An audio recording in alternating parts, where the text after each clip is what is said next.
কেউ কেউ আমাদের প্রধান উপদেষ্টাকে নিয়ে বলার চেষ্টা করেন যে তিনি হচ্ছেন শক্তের ভক্ত নরমের জম, যারা একটু হুঙ্কার দেয় তাৎক্ষণিক তিনি সিদ্ধান্তহীনতায় ভোগেন।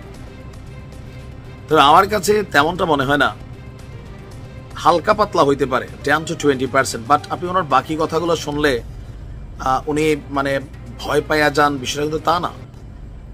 আওয়ামী লীগ সরকারের সময় তিনি যেভাবে বাংলাদেশে অবস্থান করছিলেন, সামাও তিনি সাহসী মানুষ, এটা তো বাস্তব। এমনকি মাস্টার প্ল্যানার, এটাও বাস্তব, নাহলে তিনি গ্রামীণ ব্যাংকে এই লেভেলে নিয়ে আসতে পারতেন না। আচ্ছা, যাই হোক, আলোচনার বিষয়টা হচ্ছে অন্য জায়গায়।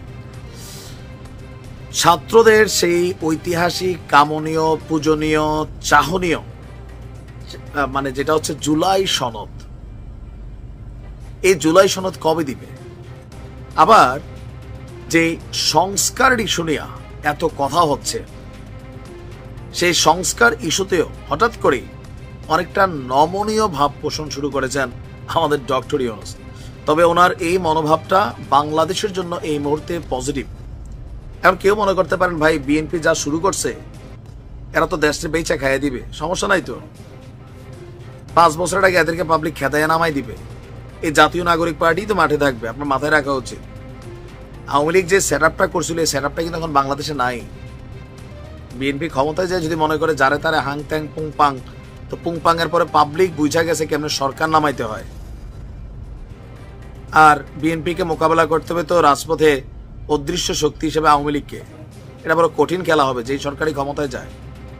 যাই হোক, হঠাৎ করে আমরা দেখলাম যে আপনার ডক্টর ইউনূস এটা ঘোষণা দিয়েছেন যে যেই কমিশনগুলা করা হয়েছে, 6টি কমিশন, তাদের সুপারিশ করা সংস্কার প্রস্তাবগুলো নিয়ে একটা সংলাপ হবে। সেই সংলাপ শেষে রাজনৈতিক দলগুলো জুলাই সনদে স্বাক্ষর করবে।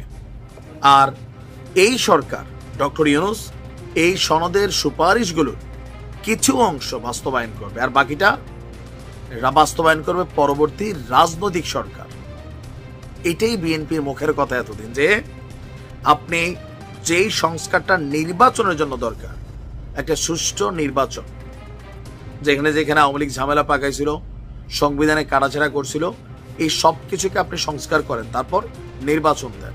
আর বাকি যে সংস্কার জাতির, এটা রাজনৈতিক সরকার করবে। কারণ বিএনপিও সংস্কার চায়, 31 দফা দাবি, এর আগে 20 দফা সংস্কার দাবি, এটা বিএনপি শুরু করছে। বিএনপির বক্তব্য যে তোমরা তো জুম্মায় 8 দিন শুরু করছো, আমরা তো ভাই গেল 2, 4, 10 বছর ধরে সংস্কারের কথাই বলছিস, উই উইল ডু ইট। এখন গতকালকে যুক্তরাষ্ট্র ভিত্তিক মানবাধিকার সংগঠন রাইট টু ফ্রিডম এর প্রেসিডেন্ট উইলিয়াম বি মাইলাম, তিনি আপনার রাষ্ট্রীয় অতিথি ভবন যমুনায় ডক্টর ইউনূসের সাথে সাক্ষাৎ করেন। এই সময় আরো যারা কি বলে যে নামি দামি ব্যক্তিত্ব, তারা এই সংগঠনটির সেখানে উপস্থিত ছিলেন। তো রাইট টু ফ্রিডমের তারা বলছেন, বাংলাদেশের গণতান্ত্রিক উত্তরণে সহায়তার অংশ হিসেবে তাদের প্রচেষ্টার পরিকল্পনাটা তারা জানিয়েছেন।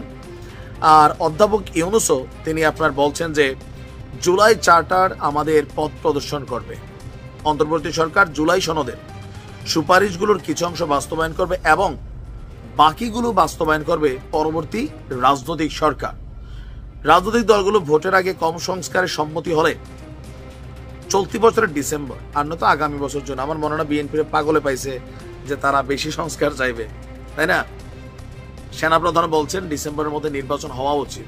সবকিছু মিলাইয়া আমার ধারণা এই ডিসেম্বরের মধ্যে নির্বাচন হবে। আর এটা তিনি না বুঝা করতেছেন না। এখানে অনেক কিছু, ছাত্রদের দলটা কয়েকদিন পরে সবাইকে হতাশ করবে অনেকে মনে করছেন, বাট আমি আশাবাদী মানুষ, আমরা বিশ্বাস করতে চাই বাংলাদেশে একটা শক্তিশালী রাজনৈতিক দল, তৃতীয় পক্ষ আসলে কিন্তু দরকার। যেন মূল যে দলগুলো আছে ভবিষ্যতেও তাদের মাথায় রাখতে হবে পাবলিকের একটা আলাদা অপশন আছে, যেখানে চাইলে ভোট মেরে দিতে পারে। এখন মনে করি কি, যা দিব তো দিব, আমাদেরকে দিব, জামাতরে দিল আমি পামো, জাতীয় পার্টির নাঙ্গলরে দিল আমরাই পামো। বিএনপি এবং আওয়ামী লীগের থটটা কিন্তু এই টাইপেরই এতদিন। যদিও এবার তারেক রহমানের চিন্তা ভাবনা যথেষ্ট ডিফারেন্ট ওয়েতে। জামাতও সুন্দর সুন্দর কথা বলছে, জামাতের আমির কাউরে খাজুর খাওয়াই দিচ্ছেন, কারো কপালে চুম্বন এঁকে দিচ্ছেন। ভালোবাসা একদম সেই লেভেলের। কেন? আগামী দিনে ভালোবাসা মানুষের অন্তর জয় করতে হবে, এটা দুই দলে বুঝতে পারছে। তবে মাঠ পর্যায়ের নেতাকর্মী বিএনপির তারাও কিছু বোঝে না, আর জামাতেরও কিছু আছে বোঝে না, বাট বুঝবে সামনে। ভালো থাকো।